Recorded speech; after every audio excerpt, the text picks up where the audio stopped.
Hercule, Poirot. What are you trying to say? Is it an actual word? It's like, it was like Hercules, but it's not. And he is going to be joining us on the couch. Well, of course, it's acting as Hercule, comedian and award-winning comedian at that, and actor Alan Committie. Okay, I'm going to trade places. I'm going to run across. Come. Me. Come in. Do it for us again. You got it right there. Oh, That's good. Okay, Graham needs to try now. Hercule Poirot. No, I constantly He's sound like gone. I'm having a stroke when I say that. It sounds awful, man. It's terrible. Dude, all you needed to do prepare for this role. The Well, stash. no, it gets worse. Are Oh, you there we ready? go. Here we go. Oh, I You love don't it just shave so your head like this much. for anybody. But you do when you play a Belgian detective called Hercule Poirot. oh man, do that. you now identify as him. I identify as a larger forehead than I've ever had in my whole life. I'm keeping the cap on if you don't mind. My goodness, ladies and gents, it's Alan Committie. So be welcome honest, back. is preparing for a role like this as simple as shaving your head and growing a moustache? No, but it's a good start. So those who don't know, he's one of Agatha Christie, who's the queen of the whodunits. She wrote in the 20s, 30s, 40s, 50s. She wrote 66 murder mysteries in her My lifetime. goodness. She gets the moniker, she's the queen of suspense. Yeah. And if you know anything about murder mysteries, you're a fan of Agatha Christie. There have been hundreds and thousands of adaptations and stage plays and TV productions and films about it. And her most famous detective is Hercule Poirot. You were quite right, it's Hercules in English. It is. And this idea of playing him comes with a bit of pressure because everyone has an idea of what he looks like and what he's about. Right. Part of this look is because she is so clear in her book about his delight in a moustache. I get to wax this every night and twirl it up. And that he's egg-shaped. He's an egg-headed man. I like it. I wear a little... For a big brain? For a big... Because his famous phrase is the little grey cells of the brain. That you have to use your brain more than your gut.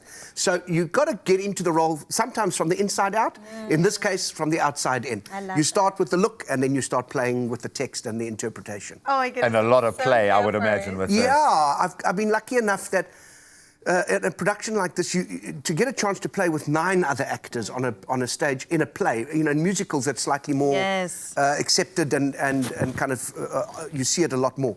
But in a play, to have these 9 fantastic actors, Alan Swerdler, our director, who does allow us that word, he allows us to play. The text is, listen, it's a murder mystery. It's not going to change theatre in terms of dramatic, but it's a great night out in terms of audiences sitting down and working out who done it, who doesn't love her, who done it. I love those. I also love watching them and playing them and like the kudos of the world. Yeah, exactly. Okay, so throw it back to 1930. Agatha Christie was a writer, and then she introduced playwriting into her career, and now we know so many of her bodies of work, Black Coffee being one of them. Let's get into talking about this one. What makes it so interesting for South African audiences in particular to go and watch this and anticipate the mystery? Yeah, I'm not sure that it's I think it's just if it's a genre you enjoy, or you're just interested in a good night out, then this is the play for you. It's fairly light, but it's got some interesting themes around it. So this play was originally written in 1923. We've updated it a little bit with the Agatha Christie Estate's permission to 1937 because the murder victim is a man who has invented a formula for a bomb. Now, we just had the big Oppenheimer movie last year, which happened in the mid-30s, and we know that was a real thing at that time in the world. People actually trying to find out how to create destructive forces that were going to be used for nefarious good. No one thought I was going to use the word nefarious. Not on a Okay, Wednesday take it off, morning. cross it off the board. Thanks. Nefarious. And so here's this guy who gets killed, and the formula is stolen, but it's a famously closed room or locked room scenario. So Agatha Christie was famous for creating a situation where 7 or 8 people were in a room, all the doors are locked, all the windows are locked. It has to be one of them. We spend the evening trying to find out who it was. This is an algorithm. It's a very well-tested, proven, and magical algorithm. You are free. Every time I meet you, I'm just blown away by whatever new skill set you've just kind of so easily just adopted within your framework. And I'm struggling to understand, are you a comedian? Are you an actor? Are you a... I quite like that little in-between line. Exactly. How did this push you? Because now it's not just you being funny on a stage. So this is an interesting one in that over the last couple of years, I've done some pretty heavy stuff. Who's Afraid of Virginia Woolf, Amadeus, where emotionally you're stretched. You're asked to kind of dig into some pretty dark places and go there. This is not that. This is about style. So this was the new challenge here. To play Agatha Christie, you play a style, a whodunit. It's almost like being in a soap opera and playing that kind of style, where you know the cameras are helping you in your performance, the blocking of the actors, the position. Exactly. And so that's part of it. And the other thing was to do a nice Belgium accent. He's not just French, he's Belgian. He's Belgian. So, brilliant actress and great friend of mine, Robin Scott, who's such a superb accent coach here in South Africa, helped me with that. The third look was the look, obviously. And in the fourth, I like that you used that thing of playing with 9 other actors.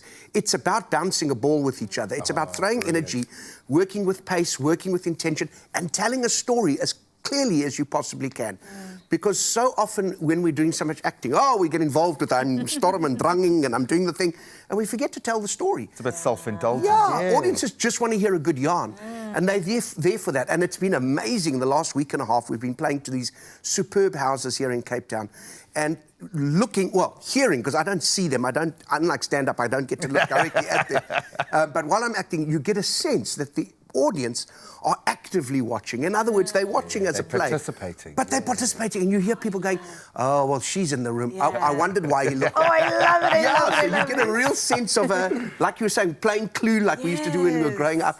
You know, you have to get your hands dirty and get involved. So what was that term? Something a yarn? You said no. A good yarn. I think the audience love a good yarn. So nefarious and a good yarn. I think you have stayed in 1936, so that's fine. But I like that. Absolutely amazing. We've got tickets to be won. 2 tickets to Peter Turin's production of Agatha Christie's Black Coffee in Cape Town or Johannesburg. Head over to the Expresso social media pages right now. Answer this question: what is your favorite Agatha Christie novel or story, and why? And you better make it good. Remember to include the hashtag Agatha Christie, and whether you'd like to watch the show in Cape Town or Johannesburg. Vitally important. Competition ends at 9 on Friday, the 4th of April, so not a huge amount of time. Terms and conditions can be found on expressoshow.com. This might be the first time that Agatha Christie has been hashtagged. I don't know, I'm just saying. I'm just saying. Alan Committie's not going anywhere. We're going to play a bit of a game with him. I can't wait to get into it. He came prepared, so we're definitely going to put him to the test in just a bit. We'll see you on the other side of this.